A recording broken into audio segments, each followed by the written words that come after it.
How should we treat the unhoused population in our country? It's January 2022, and Americans are divided. Let's first dive deeper into the issue. Across the city, the tents stretch everywhere. From Hollywood to Venice Beach, scenes from what could be a disaster movie, now a seemingly permanent fixture on the streets of Los Angeles. If you're not shocked by what you see, then I don't know what you would be shocked by.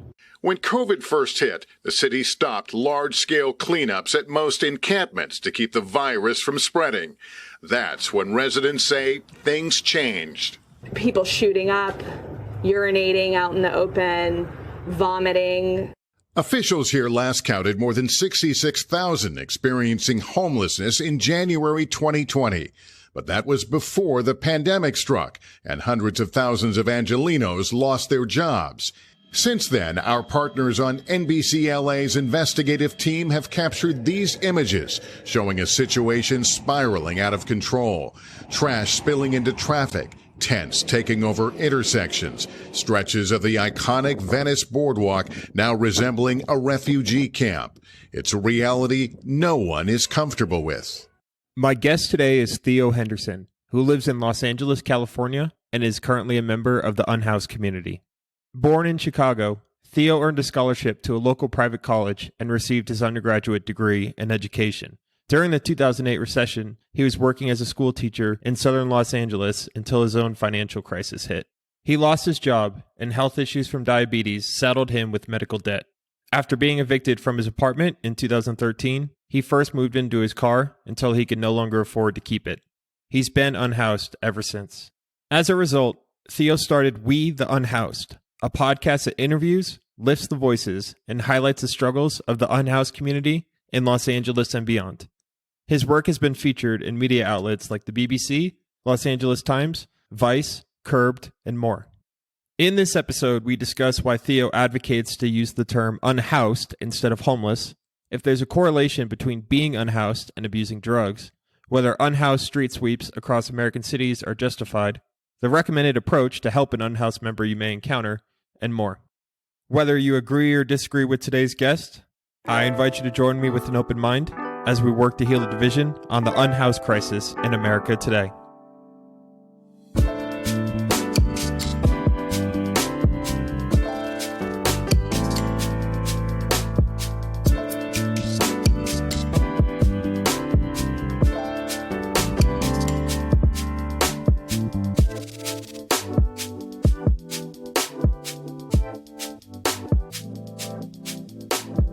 Theo, thank you for taking the time to join me today. Let's start with an introduction. Who are you and why are you participating on today's show? Before I begin that, I want to do a little housekeeping. Thank you for inviting me to your show. I suspect this is going to be very successful due to the content that you are on up to date and your fingers on the pulse of the situation. Good evening, listeners. My name is Theo Henderson. I have over 10 years lived experience of being unhoused and have lived in every facet of houselessness that possibly you can imagine. I've lived on the streets. I squatted in homes. I've lived in an automobile. I've lived behind the garbage can. I lived inside of a garbage can against the cold weather. I lived on the sidewalks. I have lived all over Los Angeles in one facet or another in order to survive from the harsh conditions of the weather. And also the hostile, not in my backyard, people that live in houses, as well as the harassment of the LAPD, as well as the LA Sheriff's Department or Business Improvement District law enforcement forces. To date, these experiences have molded me into the individual that I am today. And I always have sworn to myself that if I ever got onto a position of footing on my feet, I would create a platform to talk about my experiences that would counter what well-meaning people were talking about.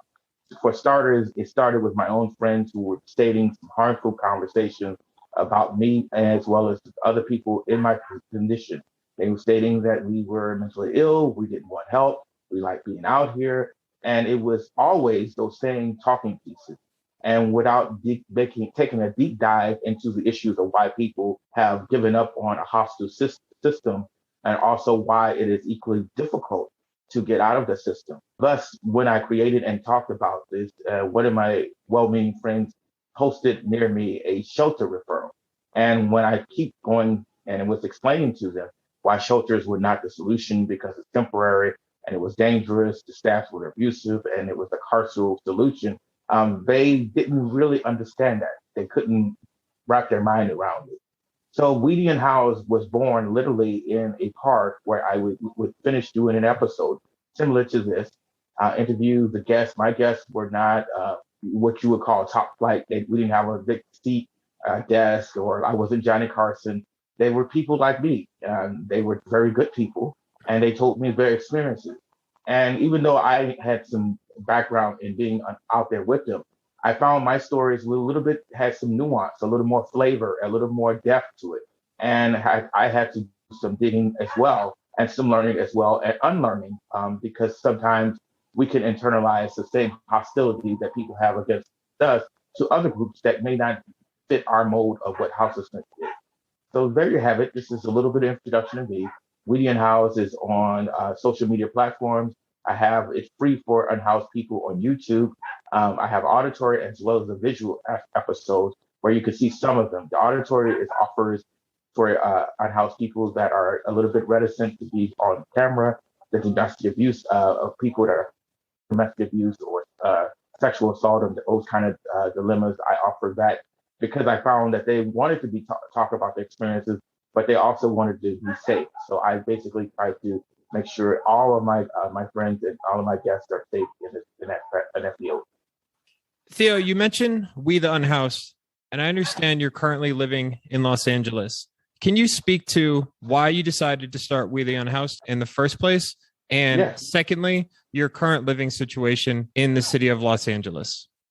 Well, to start off, be clear, I started We and House primarily as a place where mainstream media has a propensity to swallow what law enforcement, case in point, ABC and other major news outlets love to swallow the hook, line, and sinker, the narratives that people that have any experiences. It's the same as like if I was to ask someone off the street who has no medical training to tell me about the intricacies of a cancer or a surgery procedure.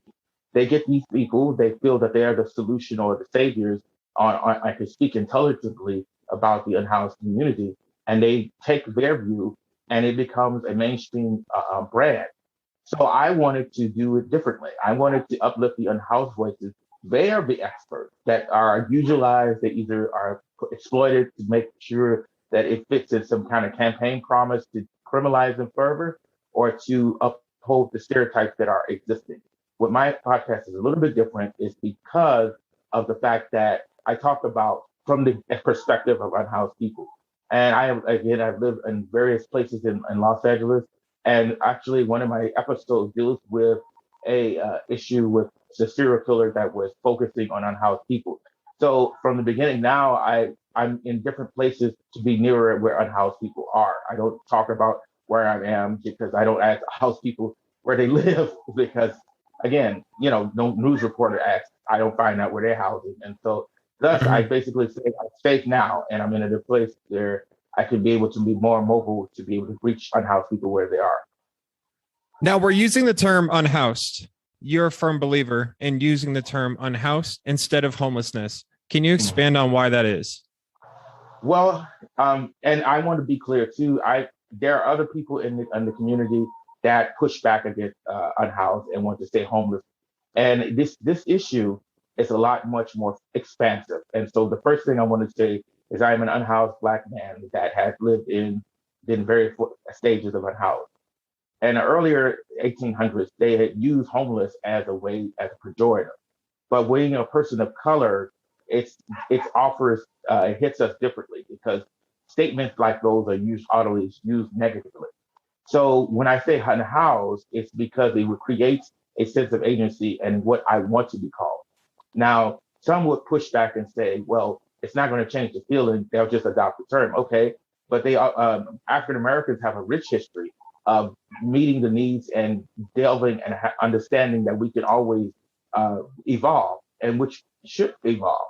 And houselessness and unhoused are the new terms that we are trying to evolve. We can't change people. They looked at us negatively when people said hobos. They looked at us negatively and they call us transient.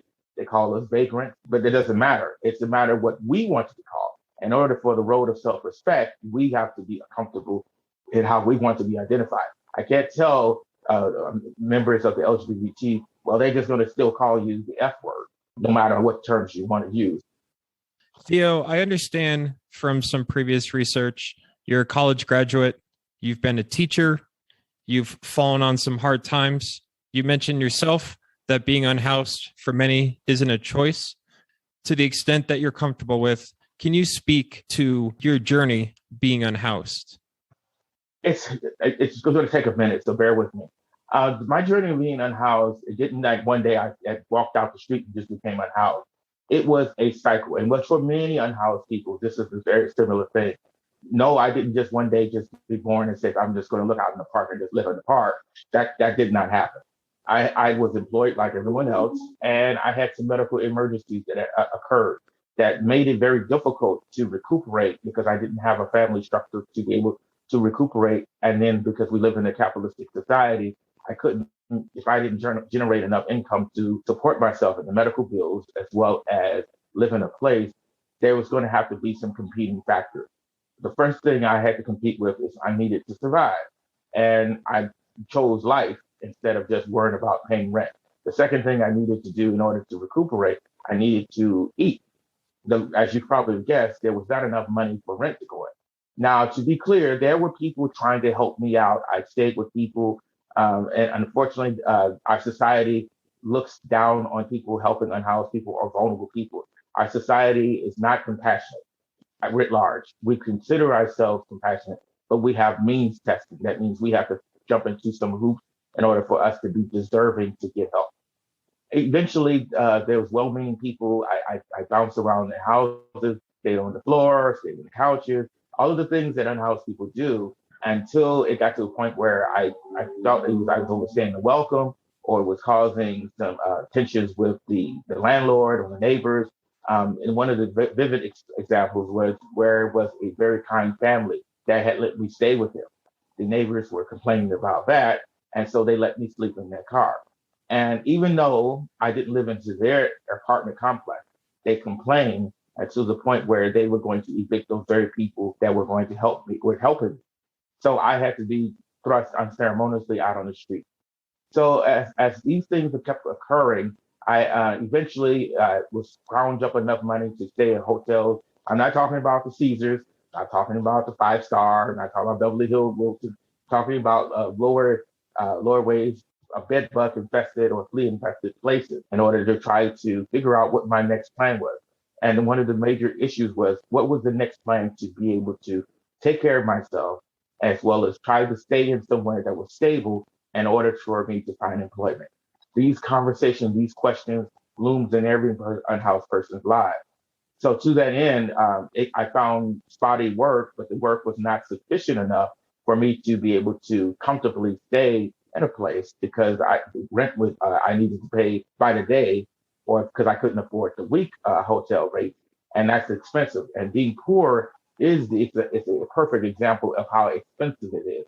You're not able to allocate and save up, which was one of the sticking points I used to drive me crazy talking with people, friends of mine who had this capitalistic idea, God helps those that help themselves and all of this kind of nonsense, without having the truer experience of understanding the changing economic market now and the temperature of that, as well as the hostility against poor people, taking jobs that people openly are attacking unhoused people, and you're scared because you don't want to be found out.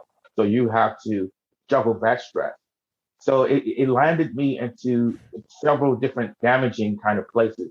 It affected me health-wise. It helped me emotionally. I was a nervous wreck because I couldn't really be myself. I had to be in a facade or fake it till I make it. So it ended up falling apart even eventually, where it was so exhausting trying to be something that you're not dealing with houselessness, that I finally had landed into some places where I could stay at a park, even though I had to adjust to the neighborhood scorn, the hostility, the police harassment. But I felt differently in parts of LA that people embraced and understood a little more compassionate to my situation. Conversely, living in areas like I was in like Beverly Hills or near Malibu for a period of time, those places, because they openly despise unhoused people, and they openly, in many respects, work with the Los Angeles Sheriff's Department, LAPD, or any kind of law enforcement agent to displace unhoused people, or they will do even worse, tokenize a certain unhoused person to pit them against other unhoused people. Particularly, 52% of the unhoused community is Black. I'm a Black man. I was targeted by the police as well as the business owners for standing and waiting on the bus in the rain. They called SWAT. It was in Santa Monica. It was totally humiliating. I used to stay in the park near the beach, the Tongva Park, and I had to learn how to duck the sweeps of the security and duck the sweeps of Santa Monica police. It's a basic circle jerk. You're just continually living on tiptoe stairs, not knowing what holds the future, literally out here trying to be 2 or 3 steps ahead of the harsh, hostile environment that we live in. Well, Theo, I appreciate the introduction. With that, I want to move to some Q&A for you to address. Mm-hmm. To do so, I'll start with the news clip that will then segue into my first question. While a multitude of factors can and do contribute to homelessness, what it really boils down to is right in the name: homes. The truth is, the leading cause of homelessness is the lack of affordable housing. People are not earning enough money to pay for the housing that's available, essentially. There are approximately 11 million low-income renters in America. Research from the Federal Reserve found that 59% of Americans are one paycheck away from being homeless. For every 10 of the lowest income renters, there's fewer than 4 apartments that are affordable to them. And so because there's such a shortage, we have nearly 8 million of the lowest income renter households, families, who are paying at least half of their income towards their rent. And many are paying much more. They're paying 60, 70, 80% of their income just to keep a roof over their heads. So it's sort of like a game of musical chairs. You have the chairs are getting pulled away, and there are just more people than there are chairs to sit in. In your opinion, what is the root cause of being unhoused? Can I have more than one root cause? I would say because there is over 52% of houselessness with the Black community, I would say one of the major factors is the racial ideology that our country has. We have a meritocracy, and we have a pushback on understanding the root cause of systemic houselessness among our culture. And even though that there are people of other communities that are white that are unhoused, but the root cause is that, and never really address that as our society. Rent increase is one of the things, but also you have to understand, even though there would be one unhoused person that happens to be white, and there was an unhoused person that has to be Black, when we go into getting the housing, we go through background checks. And these background checks, because we're criminalized more, especially LA Times talk about it, and 1 in 4%, out of 4 is unhoused Black or Black people are criminalized more than white people. So we are going to necessarily have, even though these records are superfluous, we are going to have a harder time for renters renting to us because of that. Where conversely, where we've had studies where we show that our society is that African Americans could be college educated or graduate school educated, and a white person that doesn't have those things are easily giving higher performing jobs or higher wage jobs than those populace. So it stands to reason that most of it right now, it's very difficult because most of the people that make these expert issues are white, saying about it and ignore those realities because it may not be palatable for the audience writ large. Because look at our society today. Anytime we talk about racial justice or talking about the history of this country, we get pushback with the fake wokeness of the left or leftist ideology or CRT. There are actually legislations in progress preventing people from understanding the history of vulnerable people, of non-white African-American or other people of color history, because it will make people feel uncomfortable about what we are in a society. So if we can't be honest about that, then of course we're going to be able to stick to safe subjects like, well, it's exploding rents. But that's just only part of the symptom. The deeper cause of it is these kind of systemic issues that have plagued our country from the beginning. With that, I want to jump to our second question. The real homeless you don't see. Out-of-work truckers or construction workers who've run into bad luck don't live like this, in tents on mud patches. This is something different. This is drugs, heroin, meth. Citizens know it. Can we at least acknowledge the elephant in the room that this is also a drug problem? I've only heard it being mentioned as a housing problem. This is a drug problem. The quote-unquote homeless know it too. I have not met anyone else on the street who's not in some phase of addiction. I mean, of use, of serious use. And I think that that's the starting point. You just have to address that. You have to figure that out. So I wanted to make sure I got that correct.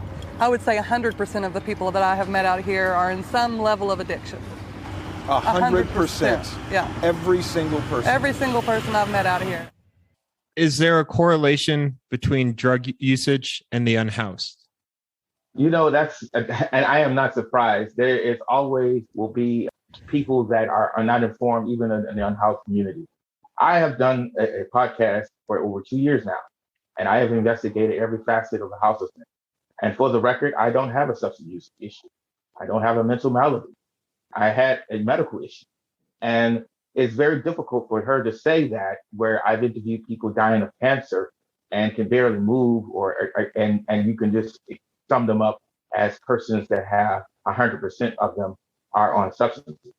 But that is the usual. When I mentioned earlier in our conversation, this is a hit piece that was designed by people that don't understand, and they don't want to understand the nuances of housing, because they're trying to make it a means testing kind of conversation.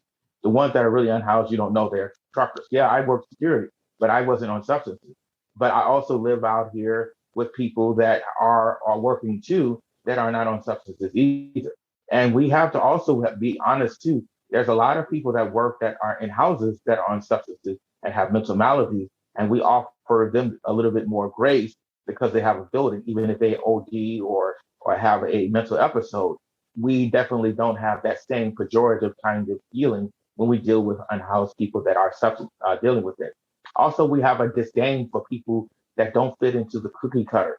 People that are on substances it's not a nice and neat bow, but it's a health issue. And our solution has always been criminalization. You can't criminalize your way out of people getting on substances. You can't make a person that has a mental health episode become sane or become stabilized when you're bringing people that escalate situations and often ends in tragic consequences for people suffering from the challenges and trauma.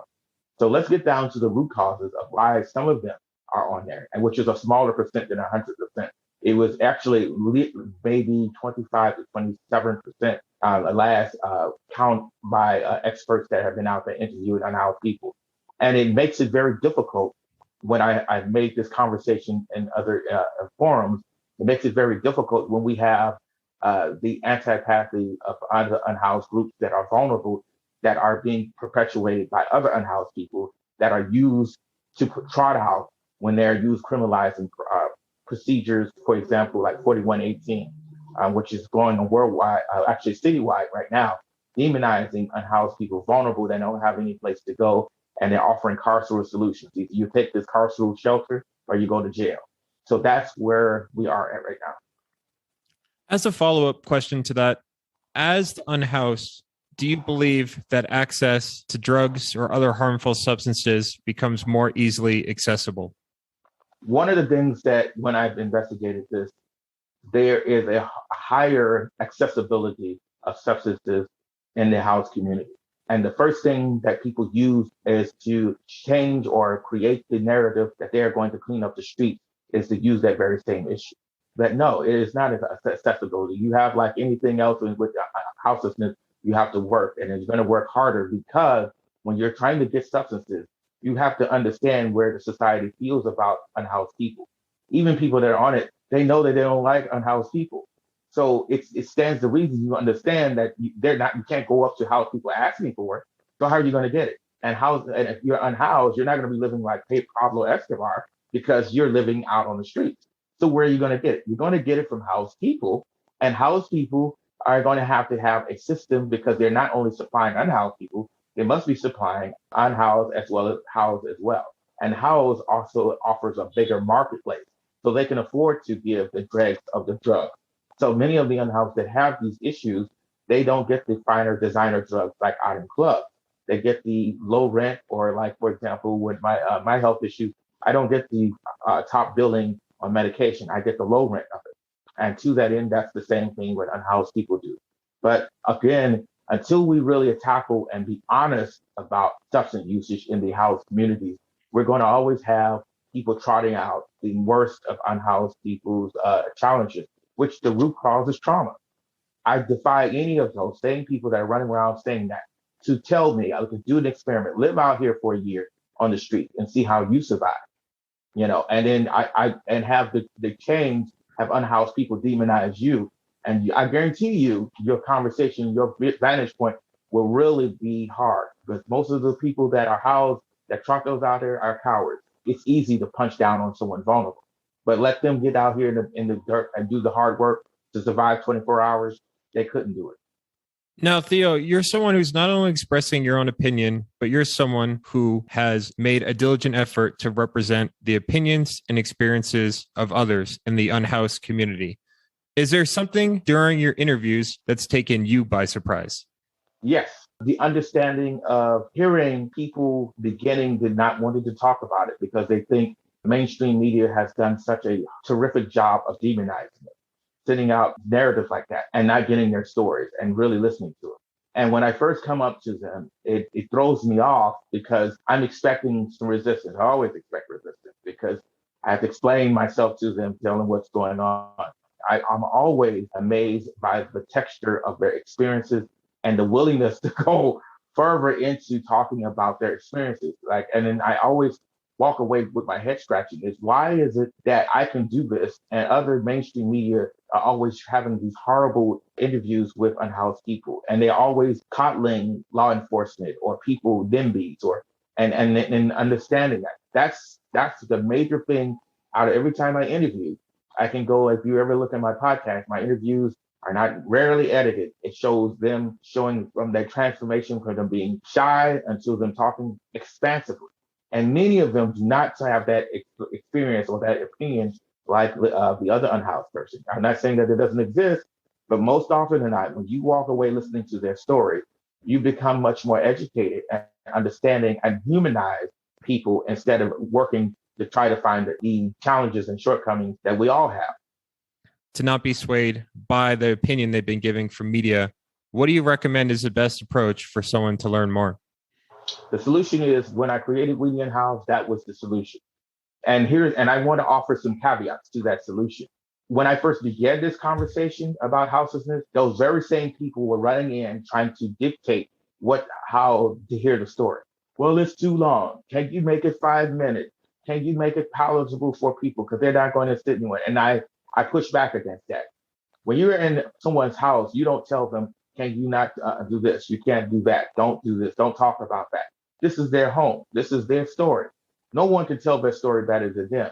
And when you're going into their home, you pull your hat off, you put your shoes off or whatever, and you sit down and you listen to them because they are the experts. Magically, they have all the time in the world to listen to the people that have no experience in houselessness, like a law enforcement, city council members, or business improvement district. But they, all of a sudden, when people start talking about their true stories and their lives, they don't want to hear it but for 5 minutes so they can feel like that they've done something to hear the issues about houses. After doing that, after saying that, I've had people in other communities go about the same, trying to go back and criminalize them after watching one episode. You cannot get all of the full complexity of houselessness until you take the time to listen, to understand. It's more than about just hearing it one episode and going about your way, and giving out some socks and thinking you've done your duty for it as a citizen. It is about you to think deeply about it. And when you watch my videos, you look at the Easter eggs of things. When you see me walking long distant places, that's a clue to you how ostracized the unhoused community is. The San Jose episode, for example, it comes to mind. People were complaining about that episode. You were walking to places. I said, first of all, you understand houselessness they're not walking around in Rolls Royces or Bentley. They're walking literally unhoused, disabled people. This elderly man was living on a wet outcropping, and it was after a heavy rain. Can you imagine what a heavy rain does to basically mudslides, right? So imagine this person living precariously. If the rain pushes him into another direction, he basically can drown into the river because there is no place for him because they have demonized the community, has come up with them thinking all of them are mentally ill, all of them are on substances. So in essence, you have created the perfect storm of hunting people down and reminiscent of the Nazi era or the places when we had the dark chapter when we were displacing the Japanese community. We are creating a villainy among the unhoused, and we have to stop that. Well, with that, I want to transition to my third question with the segue from a news clip. The Los Angeles City Council has now moved closer to banning homeless encampments and tents on city sidewalks. Gonna say hell no. Advocates for the homeless gathered outside LA City Hall today to oppose a new ordinance that would severely restrict where homeless people can camp.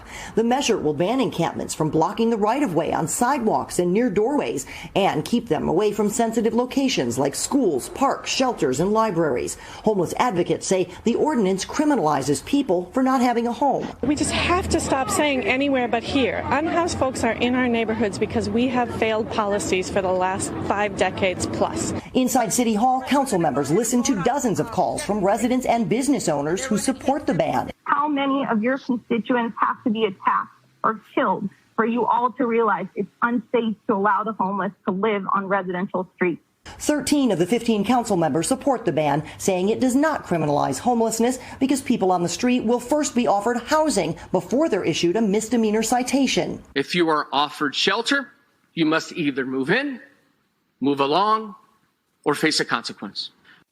What is your stance on this ordinance? What do you see as the proposed solution that you would like to implement? Well, again, that dovetails nicely into what I would mean extermination, put in concentration camps. These politicians and those people that are stating these things, like, let me attack the first thing so I can get down to it. I always, whenever I hear NIMBYs talk this conversation about house people, NIMBYs is not in my backyard, which I mentioned, but I wanted to talk about why they always say that. And I make a rejoinder and I ask them, tell me how many cases that house people have killed unhoused people? They cannot come up with it. It has been a growing threat going on ever since I lived out here. I've seen it. I've seen police officers nudge and wink even after unhoused people have been hit by cars, dragged miles, and allowed to go. Do you see any kind of city council policies preventing and stating that unhoused people are going to be going to jail or being held accountable for the violence that they do to unhoused people? That's when I hear the stories about mainstream media talking about they're hearing both sides. They are not hearing both sides. We Unhoused has the first and only unhoused news of crimes that are done to housed people. My stance on 4118 is the very disdain and contempt I hold it for is because it is actually, we're watching in real time how the Nazi era extermination of vulnerable people began. It didn't begin with them just snatching them violently. It began with this rhetoric that is being skewed by people. It is rhetoric that has been engineered by Joe Piscino, Mitchell Farrell, and other council members to call in support of these dehumanizing measures. That this week that has happened. They had a sixth grade child go in and talk about how horrible unhoused people are. They have police officers going to school telling them that if you see unhoused people, call the police on them because they're criminals. They have narratives that's saying that unhoused people at any time near a school is going to attack school children or people that are going to school. And these very same teachers, these very same principals have unhoused children in their midst. They basically are telling their classmates to go and hunt these unhoused parents and families. Mainstream media refuses to acknowledge that. City council members refuses to acknowledge them. Neighborhood councils justify it by saying we feel sorry for them, but they can't be here. It never occurred to those people to understand that why sometimes the unhoused people are there to get their kids closer to services so they can do their homework, to take showers, to be in community. No one wants to be miserable all the time. My birthday was on October 31st, and I had interviewed one of the unhoused families. And she was downtrodden about the fact that she couldn't give her kid Halloween costumes like the rest of her classmates in order for her to feel normal. What she got for that present was 4118 and a bunch of NIMBYs, a bunch of school principals, and a sixth grader to demonize her children. Unhoused families love their kids just as housed people, but somehow we have gotten to the point that we believe housed people values are much more important, even if they break the law and criminalize people for being poor. That tells us when we talk about 30 years from now, when people have look at the history and start to discuss how did we treat these people the way we did, and how did it become the way we're looking at it right now. We are seeing before our eyes the beginning of a Holocaust in so many respects. There's over 30,000 unhoused children in our school systems now. That's just counting. How many more? Because they're not probably going to be in hiding because of the open disdain. Let me pose a question. Imagine if you had a LGBT and you keep yourself in the closet because you don't want to be outed, because you know you're going to be demonized. You know you could be attacked by the very same people that may be your friends, your family. Imagine a school kid who loves learning, but she happens to be unhoused. And she has to go through and swallow the hatred and the vitriol of teachers, principals, of hating her parents who love her and want the best for her and want to succeed. But she's getting the message when a police officer comes and say, when you see a family or you see an encampment, call the police. Do you think that kid wants their parents separated? Do you think they want them to put them into a detention camp? Do you think that their parents are less worthy than a house person that's sitting up claiming that all kids should be treated well or should be loved and respected? There are anti-bullying campaigns that are being dotted along in the LA school district. They're being trotted out. But what happens if the bully is the people that are passing us this message by doing 4118? Where is the propaganda for that? Where are the consequences for that? And where are the repercussions to that? So my solution starts where it began from my underpinnings, is education about houselessness. And the education should not be by people that don't have the foggiest idea about what it is to mean to have your children spend your last $10 sacrificing gas money so they can be near a Wi-Fi so your 3 children can do their homework. It shouldn't be where the family has to juggle between a holiday, trying to get in a holiday festivities and sacrificing that because they're still children, because they know if they do spend that extra couple of dollars that they can't keep it because they have to live in a shelter on the floor. So my solution is we educate. We start with people with lived experiences and schools, as well as educating these horrible politicians. Joe Buscaino, he is a sociopath. He has demonized unhoused people. He demonized a man that has skin cancer and made it said that he is a drug addict. And he took issue with that. He was angry about that. He told me that he cannot live like this. Either he's going to die or he's going to kill himself. That is where we are as a society.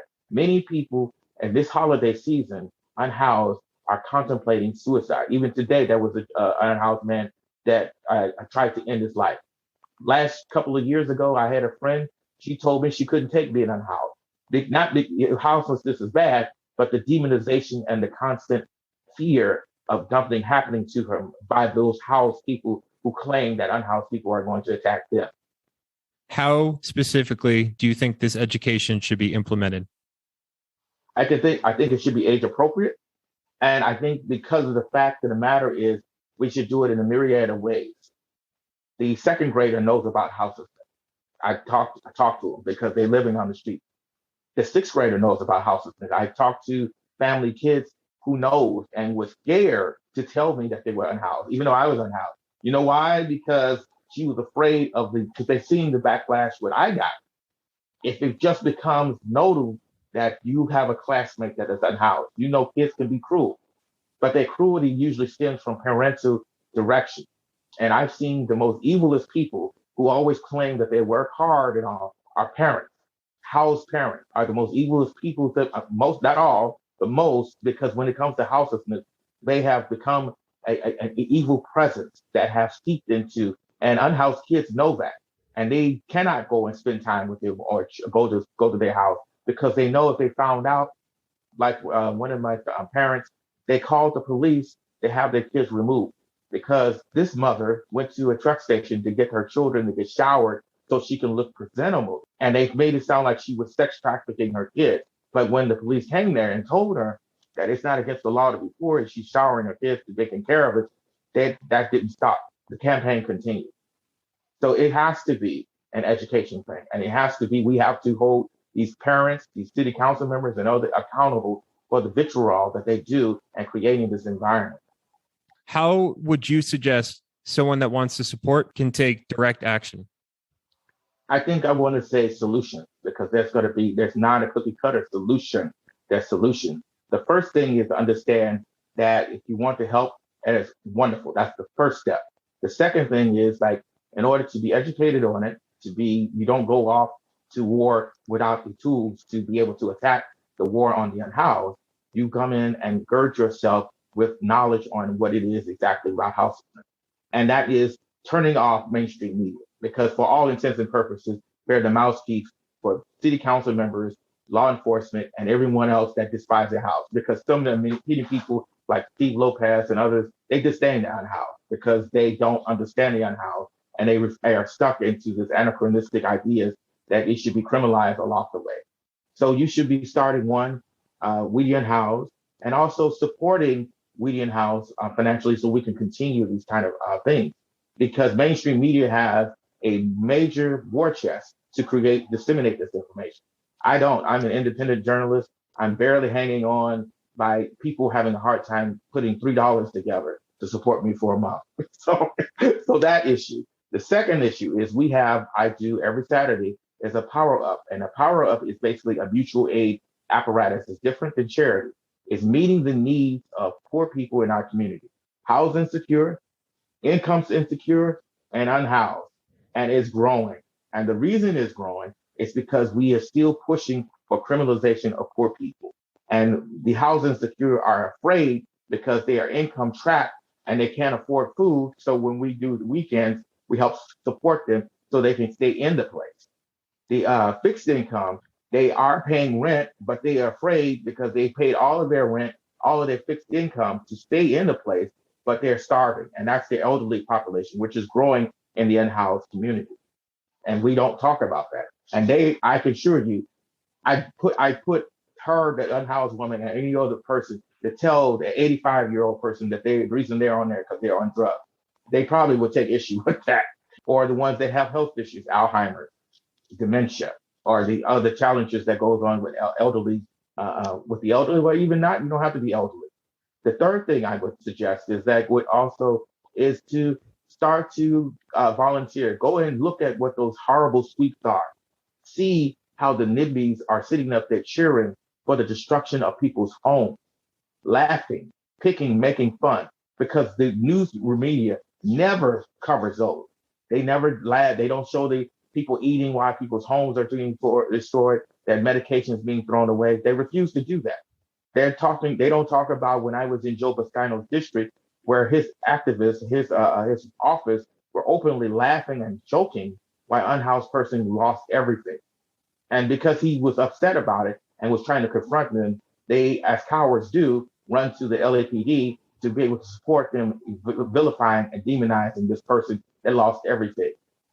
I ask your mainstream media, do they ever cover those things? And hell, you even look and see if they don't. So I think those are the first good starts to my solution. From my own personal experience, namely living in downtown Seattle, I noticed that I thought there was hesitation amongst people that if you donate to a homeless person, say you give them cash, unhoused, that you don't know where that money is going. If you walk up to them, that someone you want to help, you might have a negative experience. If you try to make a donation directly to someone, you feel like they might take it offensively. But then if you try to donate to an organization, you're uncertain how much of that money is actually going to go directly to those in need. I understand education and the media, but can you expand on, just for the everyday person that wants to make a difference in at least one person's life, what they can actually do? I'm going to tell you something what they do here in Los Angeles, and I found people are told by law enforcement and people do not give unhoused people money. You know why they say that? Because they'll use drugs. Now, and for a while, and I would say this, I used to think that before I became unhoused. And there was a woman that told me, I'm not going to use this for money, but I have personal hygiene issues I want to take care of. And I don't feel comfortable telling people about my personal hygiene issues to someone that's giving me money. Once you give me the money, just give me the money so I can take care of my personal issues. Why do I have to feel like I have to give an account like I'm a child to give you money? If I give you a gift, it's your gift. And that's the end of it. You may need it because substance use is a health issue. You cannot, like alcoholism, you cannot just go cold turkey. You'll go into a shock or you will kill yourself. You have to wean yourself off it, and that's the same thing in other substances. But that's not all what unhoused people use money for. The second thing is to start off with just small talk. Join up with a mutual aid instead of shelter and start talking with unhoused people there. In an environment where it's not necessary you stay safe, because most unhoused people know the wrath or the hell that's going to be descend on them if they harm you. So they know, so they usually are going to be skittish, afraid that you're going to call the police on them and create a situation. So we have to remember that. But we also have to use common sense. I've been out here in several instances, and I've seen women, petite women, by themselves communicate with unhoused people. And the unhoused people protect her from housed people, that NIMBYs that come up and yelling and screaming, talking about you, enabling them, those people that we don't like to talk about. So you can do that. You can also send in money if you are not afraid. Are you afraid? You can go with partners. You can go together and talk about, we were going to just talk about your experience. We want to look after you. We want to make sure what are the things that you need. That maybe take one unhoused person that you know that you see all the time, take some friends, bring some food. It's cold out there. Bring a blanket, bring some socks, bring some change of clothing for them. And, you don't expect unhoused people to wear the same clothes all year. So bring some change of clothing for them. Start the connection. But most importantly, listen to things like We Unhoused and understand the nuances about houselessness. And they will educate you. And before you know it, you have a whole community of unhoused people that are being grateful to you, which is what I find now, that they are so grateful that we have helped them from being demonized and help clean up the community, because they don't like the trash no more than you do house people. You get a trash club together and they'll be more than happy to volunteer. I have unhoused people wanted to volunteer, help me clean up the area. They want to take pride in it. But if you demonize them so much and think of them as less than human beings, they're going to be up on edge. They're more on the edge because there's no repercussion for housed people doing violence to unhoused people, conversely than how unhoused people doing violence to housed people. Theo, I've asked you a multitude of questions. Is there anything that I've missed that you would like to address to the audience? I don't think you have. I think you've taken the time to really show the issues where they are and how we can move forward and how we can work together to heal the division. And the division is a lack of education and understanding. I always end my podcast with let us meet in the light of understanding. And in order to meet in the light of understanding, you have to understand where you are in the darkness. So when you turn on the light, you can be able to be met there and understood, and we can progress to more sensible solutions than criminalization. I smile because on my notes right here, my next question as we conclude was going to be, let us meet in the light of understanding, which is how you sign off for your podcast. So Is there a final sign off that you'd like to share? Yes. The last thing I want to offer all of our community, from Portland, Oregon, from Los Angeles, service is the rent that we pay on our Shirley Chisholm says that all the time. The rent has been overdue. We've been ducking paying our landlord, which is our humanity, in order to paying and really helping one another and understanding one another. So let us use service by kindness instead of criminalization to help our vulnerable people. Let's not punch down on them. Let's lift a hand to help each other, because you see me and I could see you. And that is one way of a bridge of understanding as well. For people that are interested, where can they learn more about you, We the Unhoused, or support for the unhoused community? I'm on Twitter. My handle is Theo Henderson, We the Unhoused. I also am on Instagram, Theo, We the Unhoused and Theo as well. I'm also on SoundCloud, Apple, iHeartRadio, and I'm also on YouTube. And then that moniker It's We the Unhoused. So more, reach out to me. It may take a little bit, but I will get back in touch with you. Well, Theo, thank you so much for joining. You're my guest number one. So again, I really appreciate it. This was a great conversation. So thank you. I feel honored to be the first one. Thank you very much for having me. And thank you all for listening too. Let us hope the next episode we met in the light of understanding and move forward. Whether you agree or disagree with today's guests, I thank you for joining us with an open mind. If there's a guest or topic you'd like to have on the show, you can message me on all social media platforms through the handle Heal Our Division. Take care and stay kind. We have more in common than that which divides us.